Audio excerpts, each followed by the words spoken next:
Hi, it's Dia. Today I'm using Polychromos pencils and I'll be coloring this swatch of golden brown hair. I'm going to leave this video in real time so you can watch the whole process. A little later in the video, I'll be translating that very detailed hair that I just showed you in this image to this image. I'll color the left side of her hair with the same colors that I'm using in this detailed swatch of hair.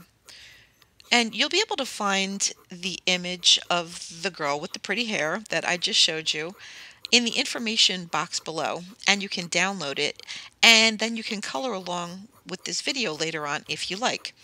In fact, you might want to pause the video now, download it, and come back so you'll be ready during the coloring section later on.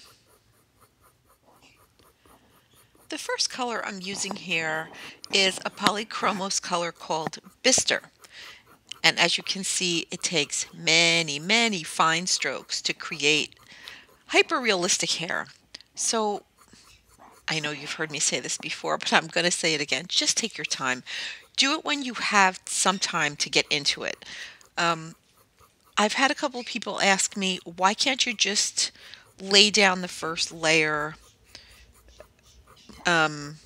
with charcoal or just one color or watercolor paints? And you absolutely can. But if you want to do the entire picture in some kind of colored pencil, I find this to give me the best results. So once again, sit down, relax, and be prepared to take a couple minutes. Now, the first layer of this color is going to cover the entire area. I'm not really worried about any highlights or lowlights or shading. I just want to kind of get that first layer of these many strokes done. So make your individual hair strands in the direction that the hair is going to be flowing. This hair isn't poker straight. It's got a little bit of a bend to it, but I didn't want to take the time in this first introductory video to make any kind of curl or bend or twist in it. I'll save those for some other time after we get the first idea of hair done. So I'm starting with the lightest shade, and then I'll get gradually darker. And then I'm going to blend everything together with the white Polychromos pencil, and then I'm going to go over the whole thing and do it all again. Now, here's my second color. So I'm going to go one shade darker, and that one is Nougat. So once again, I'm doing the exact same thing with a very sharp pencil. And I'm going to start. I'm kind of going back and forth. Do I even want to say this yet? I'm going to start to give indications of where the highlights and the lowlights are going to be. Now, for the most part, that means one basic strip down the center. But by saying that, I don't want you to think that it's one line or, one set amount. You can see that I left an area lighter, and I'm kind of avoiding it a bit to let that lighter shade come through, and that's going to be where the highlight of that piece will end up. Now, I'm not making all of those strokes the same length. Some of them go a little bit further into that highlight area, and some of them end up higher. And that's good, because that's exactly what a highlight would look like on your hair. It wouldn't be like one strict straight line. And I'm trying to actually recreate natural hair. I'm not trying to do something where I think it has hair dye in it. This, to me, would be like a golden blonde, or I'm trying to recreate a golden blonde. I have a little bit of an advantage here because I'm an ex-makeup artist and hairdresser, and I specialized in color for a while, so I had to get pretty good at knowing my color wheel. And it's interesting to translate this into drawing because it's pretty much exactly the same. If I want the color to be warmer, I add yellow or orange. If I want it to be cooler, I add a gray or a purple or even a blue. Oop, I have moved on to the next stage. My next dark pencil, let's see, which one is that? That one is Van Dyke Brown. Now you can see I'm being a little more careful because the color's a little bit darker, and I'm going to be focusing more on how those individual strands look. So they're a little bit longer, and I'm a little bit more exacting here. But once again, I'll be doing this for a few minutes. So back to the color wheel. So it definitely translates to drawing. Later on, I'll be using, believe it or not, purple in this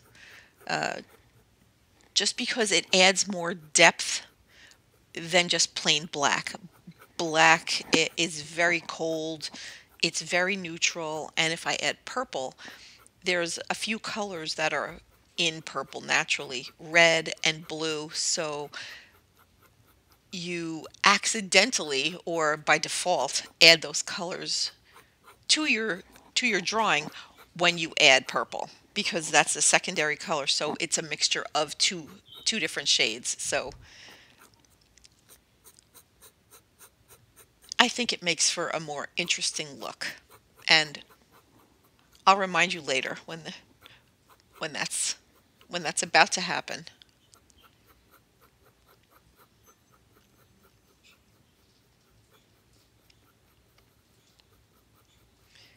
What I'm doing here, I'm being a little more particular, and I'm separating the hair into areas because hair is interesting. It's many little individual pieces, and then the next step up is the hair forms little clumps or sections. So you're going to have to create those areas also, so it doesn't look like just one solid piece of hair, because that would kind of be unnatural, because hair never just sits there. I mean, unless it's completely styled that way on purpose and you have like a Vidal Sassoon blunt straight look cut perfectly. But if you shake your head once, you have little wisps and strands and you have shadows, and so you have to take that into consideration also when you're drawing. Now that being said, this this will later on translate into an easier version for a coloring page. You don't have to go through this whole thing, but you can, and that's why I did this first. And I'm just going to skip here for 1 second. I'm blending a little bit of a section with the white Polychromos here because I wanted to see if it had enough density, enough color, and enough layers for me, and it didn't. So I went back in with brown ochre. And I'm doing the same kind of thing though. I'm taking little lines and adding them right to the other lines that I already put down.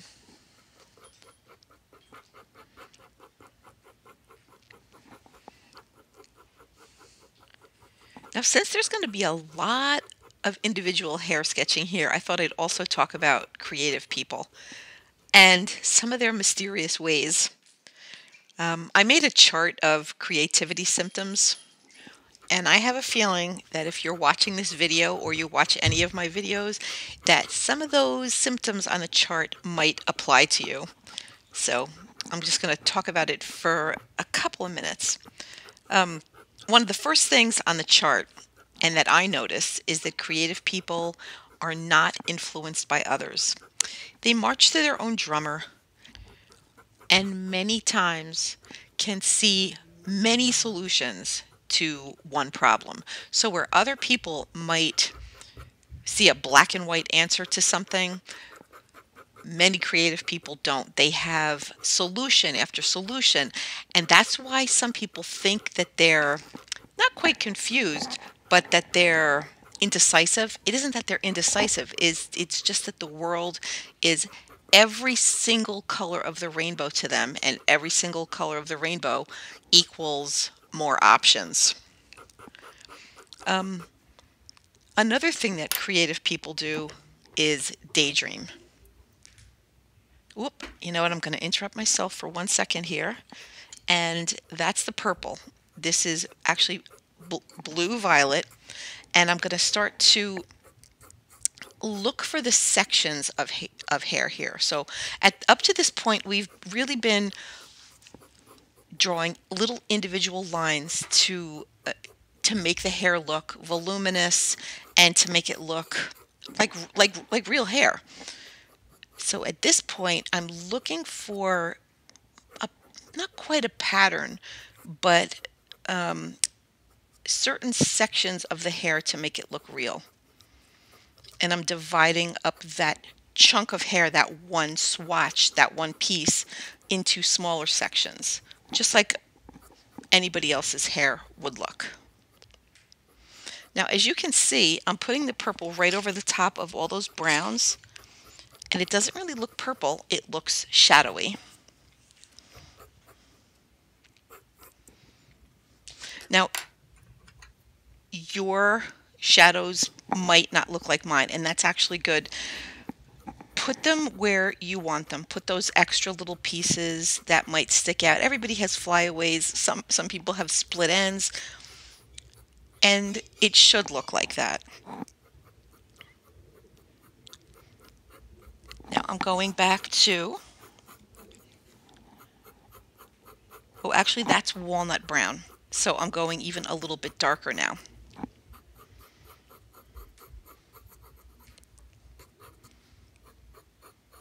And I'm going over the purple pieces with the walnut brown. Now, I was saying creative people daydream. And if you're a creative person, I'm sure that endless people even told you to get your head out of the clouds when you were a kid and maybe even as an adult. But it turns out, according to Carolyn Gregory, that daydreaming could involve, and I quote, a highly engaged brain state, unquote. Now, neuroscientists have found that daydreaming uses the same brain process associated with imagination and creativity. So I have a feeling that a couple people might relate here. And if you're watching this video, I have a pretty good idea that you might also find unusual things funny. Oop, okay, back to the picture. Now I'm going to take the white and I'm going to go over it the first time and I'm going to blend everything in. Now you can see as I start to do this, I always say that this is like a magical thing. All of those layers sort of come together and it gets a little bit muted and yet it gets a little bit more dense looking and realistic with this first sweep of the white blender pencil. I'm going to go over the whole thing.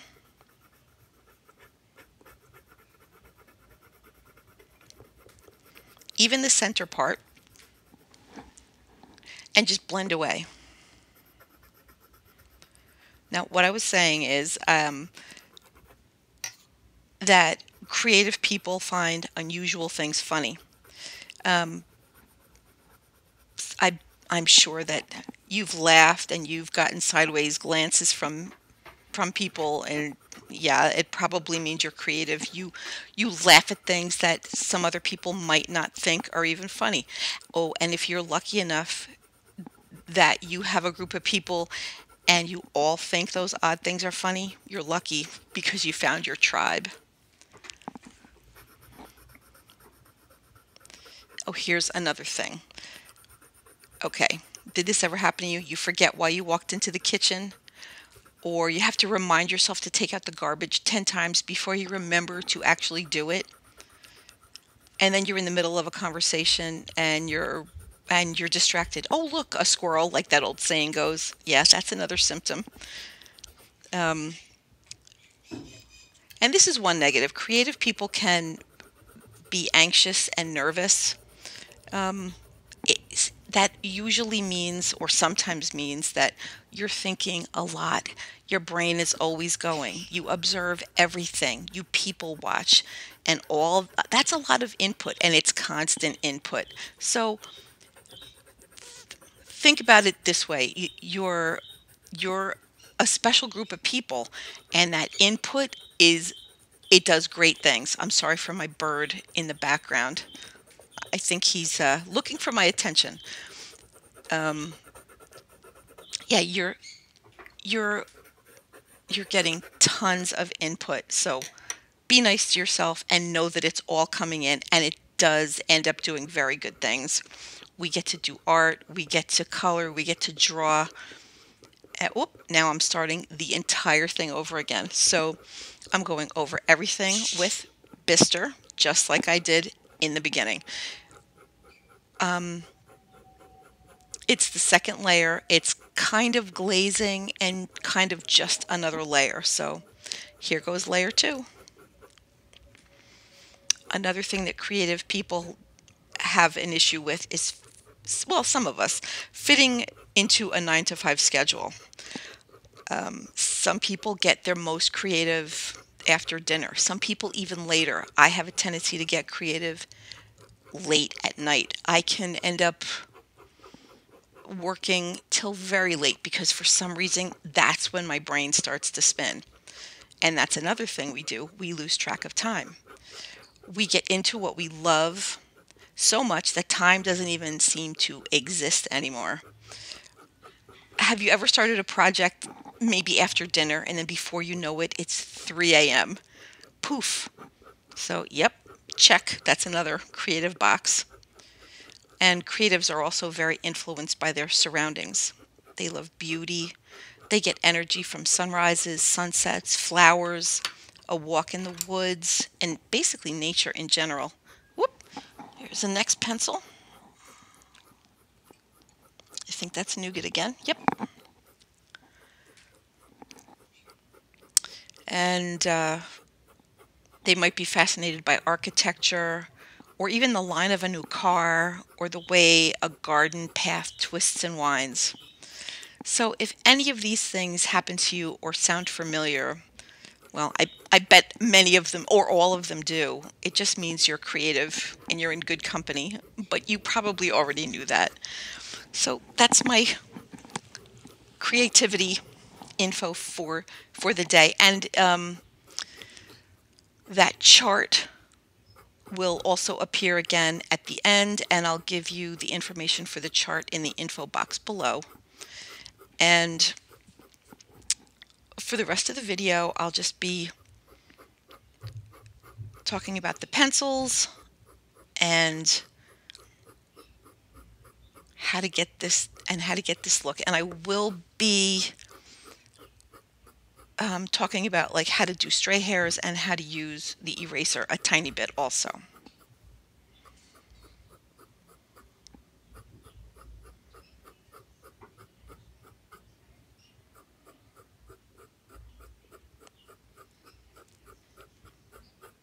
Oh, another thing that I noticed, and I can safely tell you this from being a hairdresser, that hair has a tendency to grow in darker and darker as we get older. And aside from being gray, our natural color, if we're born with, let's say, light golden blonde hair, as we get older, it can get to be dark golden blonde. It can even get to be medium brown. Sometimes it gets to be dark brown. Kids at a certain age, you can see like they have very light highlights at the end of their hair. So unless the hair is colored, naturally it grows in a bit darker and it gets a little bit lighter at the ends. And that's also from exposure. People are out in the sun, they're exposed to the elements, so you have to take that into consideration too. Certain people do have more of one one shade of hair. Some people with very dark hair, it looks very dense and it looks very heavy because of the dark color. Now, some people have darker hair and there's highlights in there, and some people put highlights in there. So yeah, even if you color your hair, it starts to fade, and it will fade more at the ends. So you can take that into consideration also if you're trying to draw real hair, or realistic hair, I should say.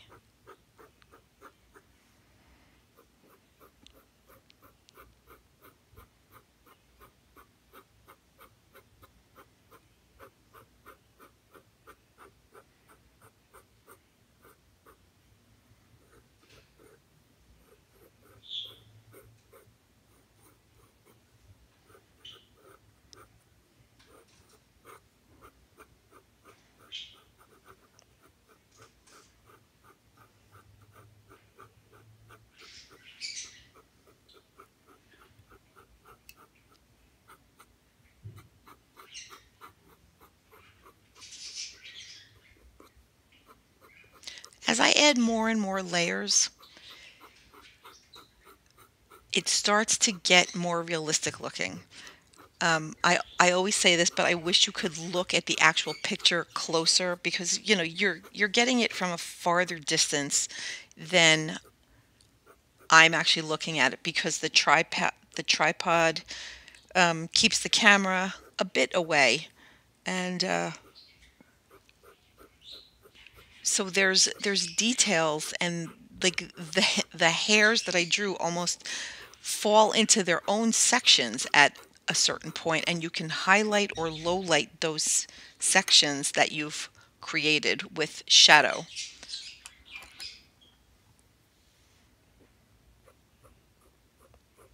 So I'm picking up that purple blue again. I'm sorry, it's blue violet again.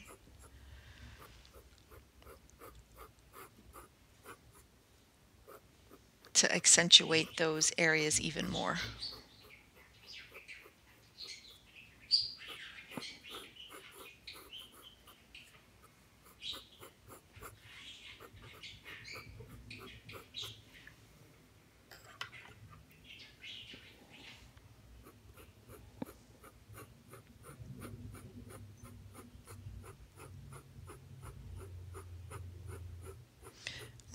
I'm going over those purple sections with walnut brown.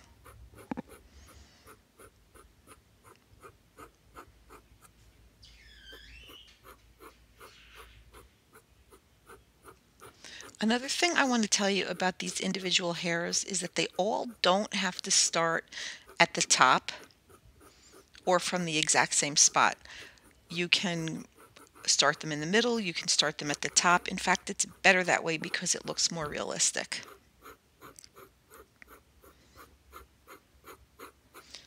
So I think I said it before, but not every one has to be the same length.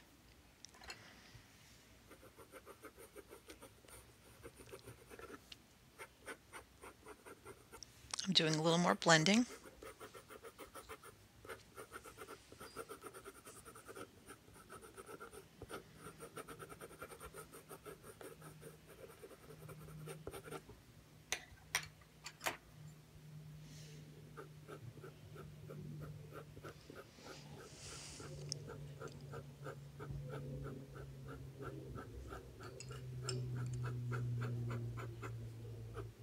And going back in with brown ochre.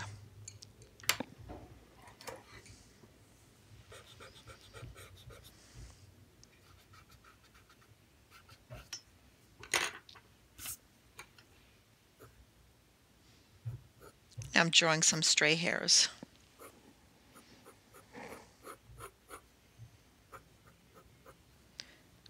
And you can put them anywhere. You can do more, you can do less. And I thought I would give some indications of highlights of stray hairs also.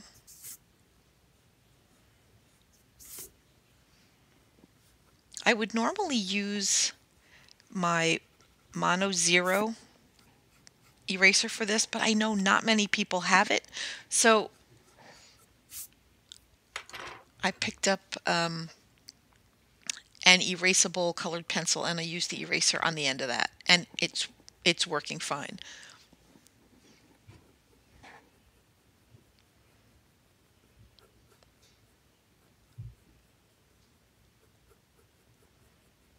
Now, rather than drawing individual hairs here, I'm going around those areas that I erased and made little shadows around them to make them stand out very subtly, but a little bit more.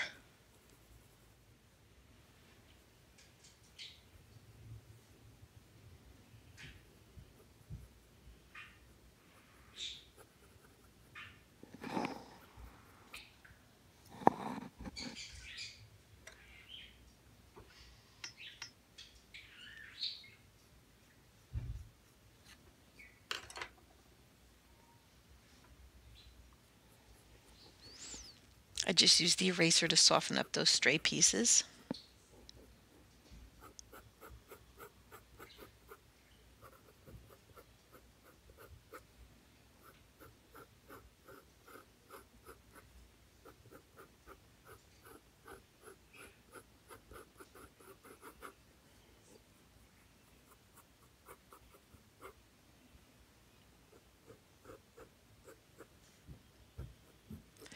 Now, in a coloring book, for the most part, the image would probably be smaller, and you wouldn't have to, although you could, do all this detail on one section of hair. Or there's other options and different ways to do it, which I'll show you a bit later. You can just indicate the shadows and the highlights without showing all these individual hairs. But I wanted to do this because I wanted to show you that it's not hard to make realistic looking hair.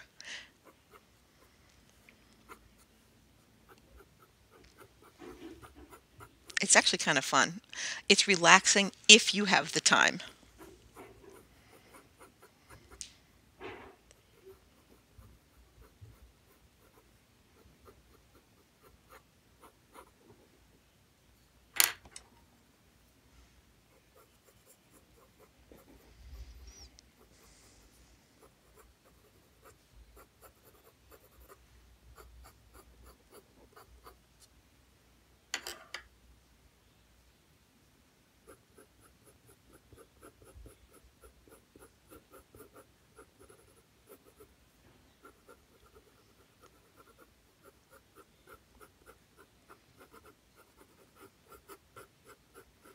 Every time I go back in with another pencil,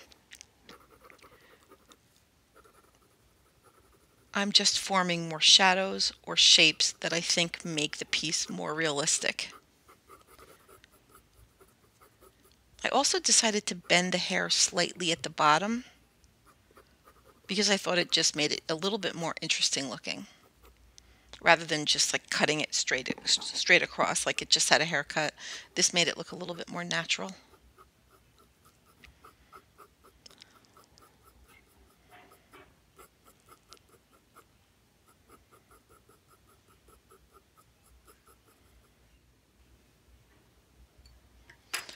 So to me, this started to look very much like that golden blonde, brownish kind of sun-kissed hair that I was trying to create.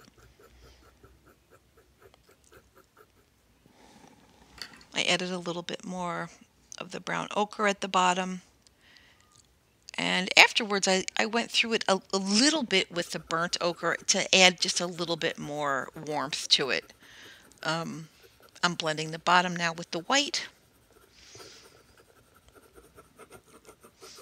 And at the end of the video, I'll show you this picture again because I did end up going in with a little bit more shadows.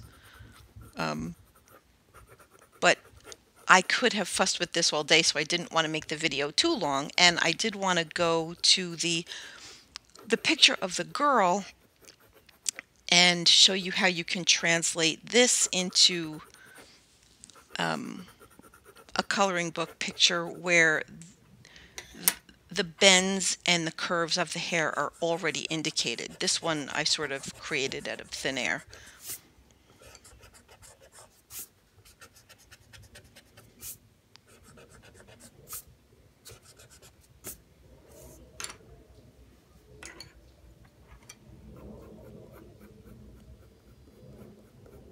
A few more lowlights with the walnut brown.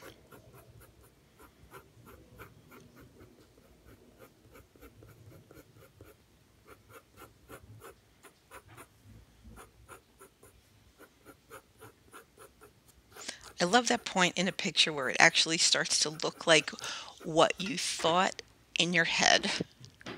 It's very exciting. Okay, we'll come back to that a bit later.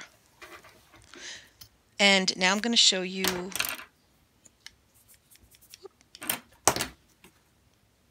there's a little up close, and this is the picture of the girl that you can download. I put the information below if you would like. I'm going to use the same colors, and I'm going to start off with the Bister again, and all I'm going to do is color in the left side of her hair. And the one thing I am going to do, rather than just fill it in really quickly, is I'm still going to go in the general direction that I think that her hair would be flowing.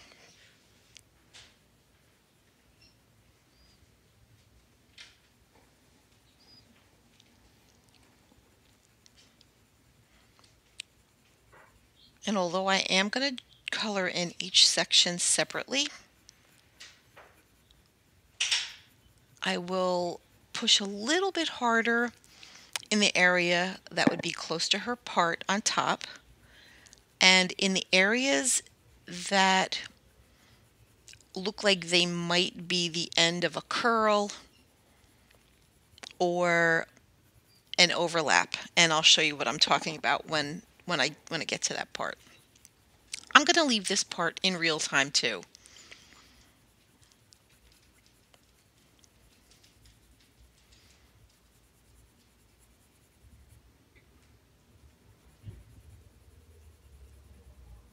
Oh, another thing that I found when I would do hair, even if I made somebody's hair very, very blonde, I never went pure blonde at the roots. Like if I was going to make somebody platinum, I liked it when there was a slightly warmer color, even if it was slightly violet, which basically means it was like cooler or a little bit more of a shadow at the root. Because if it's very light at the root, it gives a strange look, and it almost looks like it changes the shape of your head.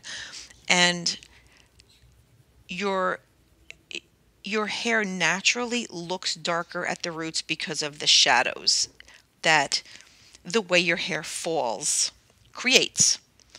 So I'm not filling this in exactly perfectly. You can see I'm just sort of getting the job done. It's not the neatest that I ever did. I just wanted to kind of show you what I'm doing.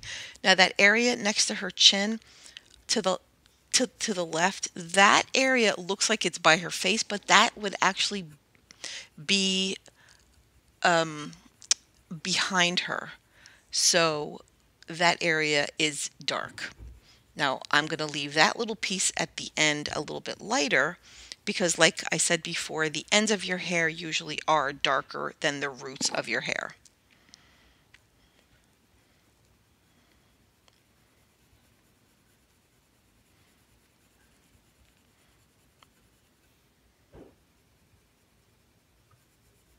I'm coloring it all in, but I am leaving certain areas lighter where I think that there would be natural highlights.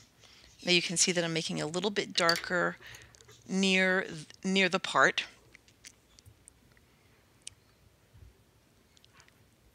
And now I'm taking that sharp nougat pencil again. Now this is what I was talking about before. there might be pieces of your hair that would lay on top of one another, and the part on top would cast a shadow on the part on the bottom. So that's kind of what I'm indicating here. Now, once again, this is kind of stylized, and this isn't hyper realism like I was doing in the other picture, but you can get ideas.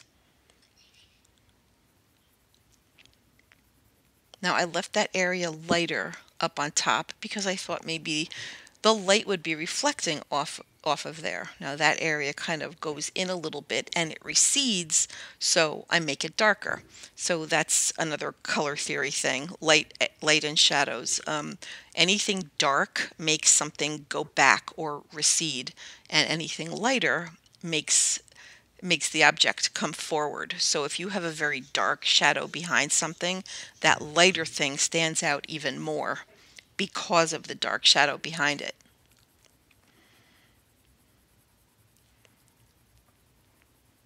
Now this area, I left a little area on the top lighter, and then later on you'll see I ended up changing my mind. And that's okay too, because sometimes we do stuff and we like it, and sometimes we don't, and we can change our minds. Now I'm going over that area that I was talking about before that might be tucked tucked behind another area of hair, so it creates a shadow. And here's another area that might indicate a shadow. So all of those shadowy areas I make darker.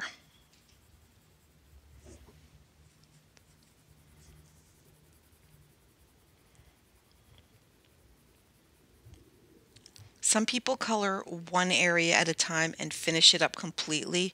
I don't work that way. I go back and forth because I kind of get a better feel for the picture that way. Now you'll have to, I was just going to say you'll have to figure it out, but you really don't have to figure it out because it just sort of starts to happen. Just keep on drawing and your style will develop. Now the area around her ear and around her cheek, I will eventually make darker because of what I said before. The area at the roots and around your face is typically darker because of shadow, and just because that's usually the darkest part, is the part that's growing out of the scalp. And that little area would be sort of near the back of her neck, so that would naturally be darker and in a shadow also.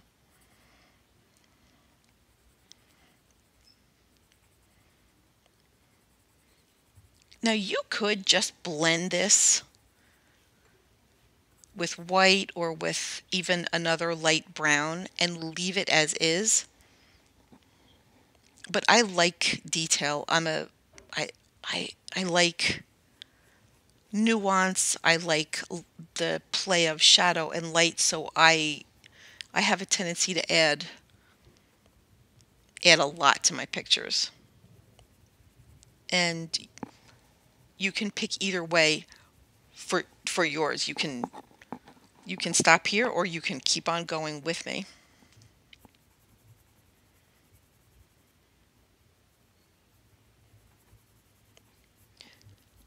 Here's another thing that I made this girl have very big, puffy Farrah Fawcett hair on purpose because it's got a lot of waves, it's got a lot of motion to it.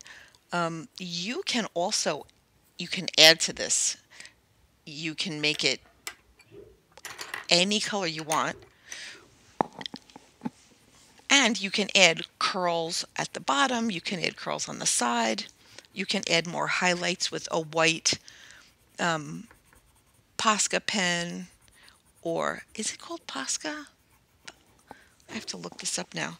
Or a Signo gel pen.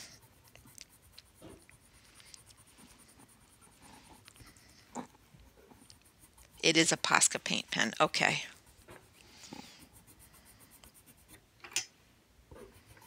Okay, now I'm going over it with the white. And you can see how it does that wonderful thing. It makes it all smooth and all the colors come together.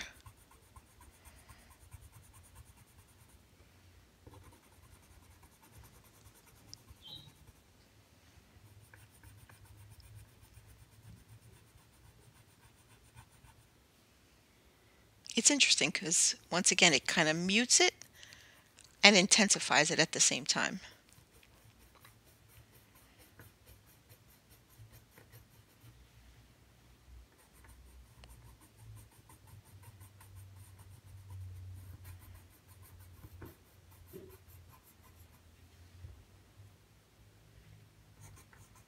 Oh, also, you don't have to use the browns that I've chosen.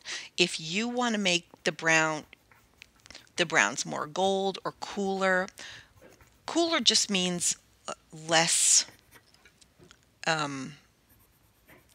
less yellow or less orange. Those are all warm colors, and they add like a an autumny kind of harvest color palette. Oh, here's more nougat. Now I'm going in and I'm making some lines. I'm sorry, I interrupted myself, but I wanted to let you know what I was doing here. Now I'm adding some of those lines like I did in the hyper-realistic hair, but we're not going to go that far.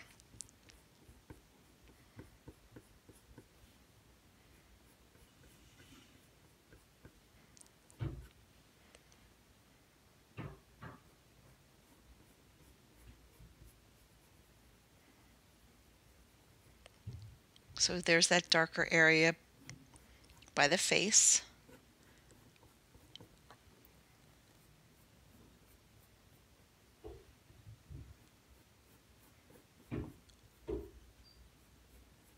And right in those lighter areas, that would sort of be the equivalent of that center area of that other swatch of hair that I did. And I'm going to leave that lighter because, once again, that's the highlight.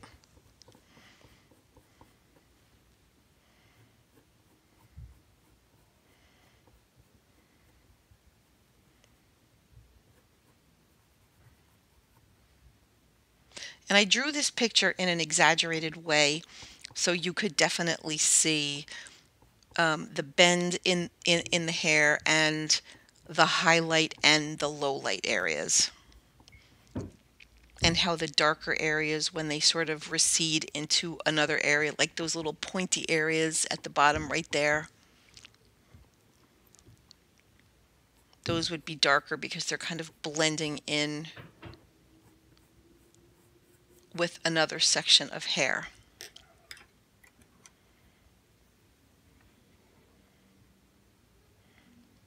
Now we're even going darker by the scalp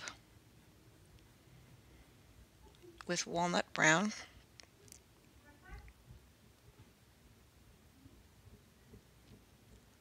And I'm separating those sections even more.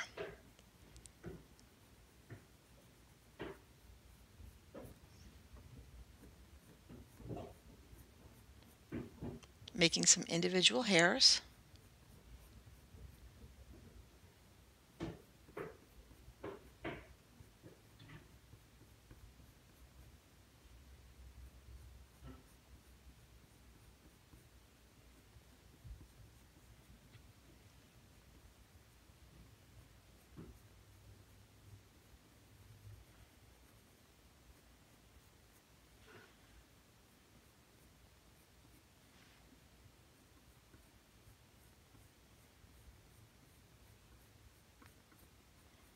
And pulling some of those hairs into that highlighted lighter area, but not as many as the areas at the top or the bottom of those sections.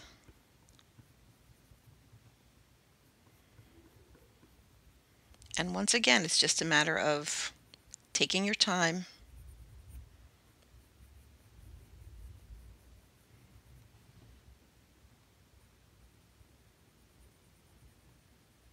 intensifying the shadow. that's right under her ear and heading toward the back of her neck.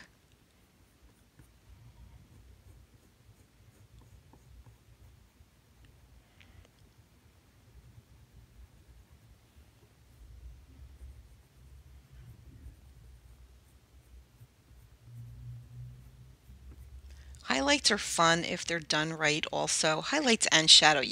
You wouldn't have one without the other really. But I was going to say highlights are fun because they actually make the hair look shiny, and you don't even need a white pen or a metallic marker or anything. Like if you do it right, the hair looks shiny.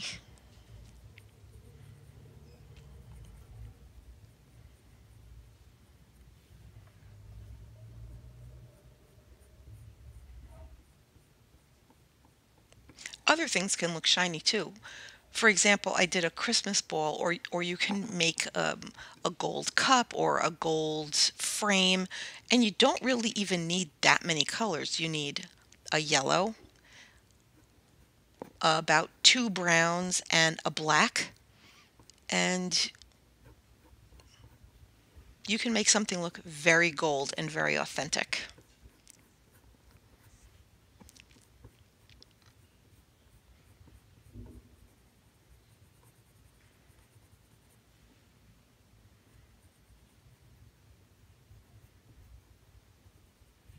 I like the way this hair ended up coming out with these colors. The Polychromos holds a point really well, so I could get detail, and they blend really well also with that white, so they were a good choice for hair.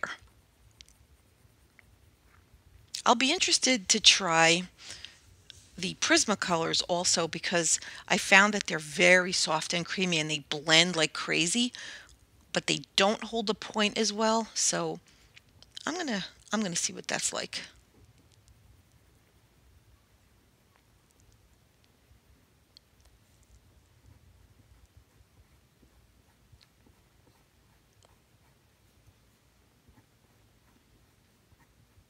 Making some more sections and just darkening up those shadows again. Now right in that area, that once again would be toward the back of the head, so that's going to be almost always dark, even if the person has light hair.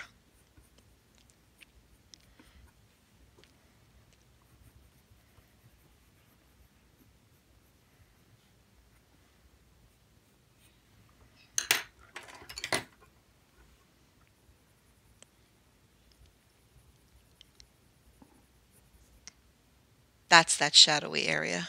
So I'm going in with that purple to give it even more depth.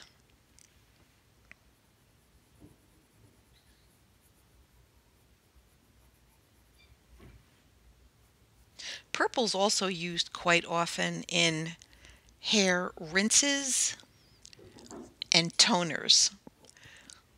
If you have hair that you bleached or you colored and it's got too much orange or yellow in it, you use a violet or a purple toner and it takes out those yellowy or warm tones.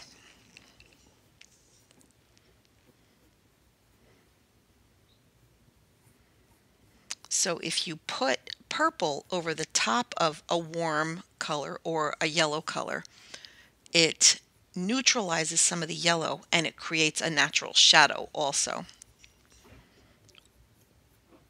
when you're drawing.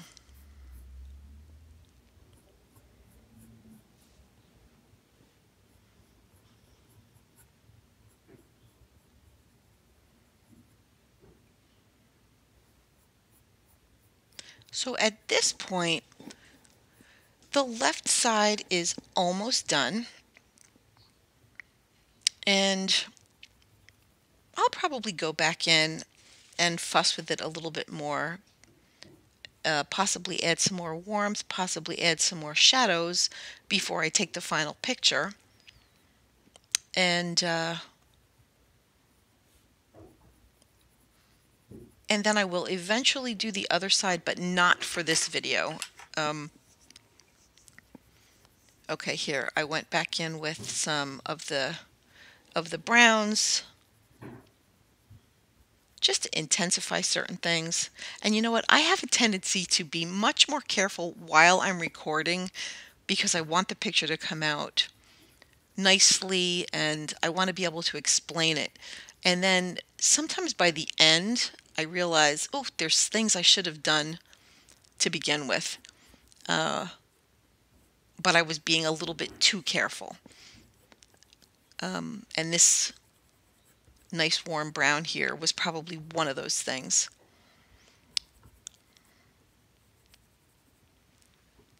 So you can really see movement and light and dark in her hair.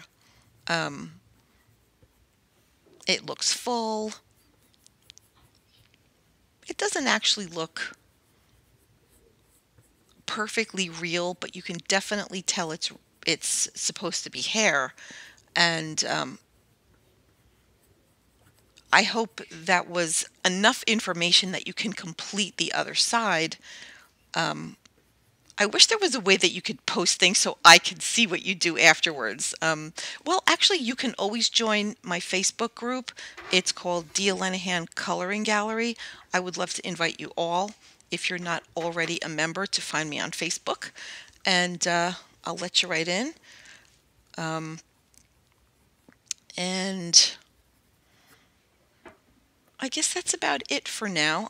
I'll probably blend a little bit again and then post the final picture at the very end, like I said. So I hope that the realistic hair in the beginning helped you with this part. I hope you like this video, and if you did, I hope you give me a thumbs up and you subscribe to me and hit the little bell button so you can see my up and coming tutorials and color alongs and giveaways. Once again, I appreciate you all and thank you for joining me.